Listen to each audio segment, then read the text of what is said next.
Hello everybody, అందరూ ఎలా ఉన్నారు? ఈరోజు డబ్బులు వదిలించుకోవడానికి కెనడియన్ టైర్కి అయితే వచ్చేసాము. ఇక్కడ మనకి డిఫరెంట్ కైండ్ ఆఫ్ స్పోర్ట్స్కి సంబంధించిన కిట్స్ అన్నీ దొరుకుతాయి. ఈ మెషిన్ ఏంటి అంటే మనము ఏది కొనాలనుకుంటున్నామో అది ఇక్కడ టైప్ చేస్తే అది ఏ ఐల్లో ఉంది, ఏ ర్యాక్లో ఉంది అనేది మనకి క్లియర్గా చూపిస్తుంది. సో మేమేమనుకున్నామంటే ఈ రీసెంట్గా బ్యాడ్మింటన్ ఆడుతున్నాం కదా, కాక్స్ అన్నీ పక్కన బిల్డింగ్ మీద పడిపోతున్నాయి. అందుకని ఇంకా కాక్స్ తీసుకుందాం అన్నట్టు వచ్చాము. బట్ నెట్ ఆఫర్లో ఉందన్నమాట.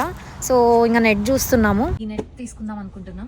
ఇది చూసారా, మనం టెన్నిస్ ఆడుకోవడానికి యూజ్ అవుతుంది, బ్యాడ్మింటన్ ఆడుకోవడానికి కూడా యూజ్ అవుతుంది. సో ఎప్పటికైనా ఉంటుంది కదా అన్నట్లు తీసుకుందాం అనుకుంటున్నాం. Let's go. ఇదైతే ఇంతకుముందు 102, 111 or 120 ఉన్నట్టుంది. ఇప్పుడు ఆఫర్లో 82 ఉంది. అందుకని ఇంకా తీసేసుకుందామని ఫిక్స్ అయ్యాం. అలా $90 వదిలించుకున్నాక ఇంటికి వచ్చాము. ఫైనల్గా దాన్ని ఇంకా సెటప్ చేస్తున్నాం అనమాట, ఆడాలి కొత్త దాని మీద అని చెప్పి. ఇన్స్ట్రక్షన్ పేపర్ వల్ల ఈజీగా అరేంజ్ చేసేసాము. ఇలాంటి వీడియోస్ కావాలి అంటే సబ్స్క్రైబ్ చేసుకోండి. బాయ్.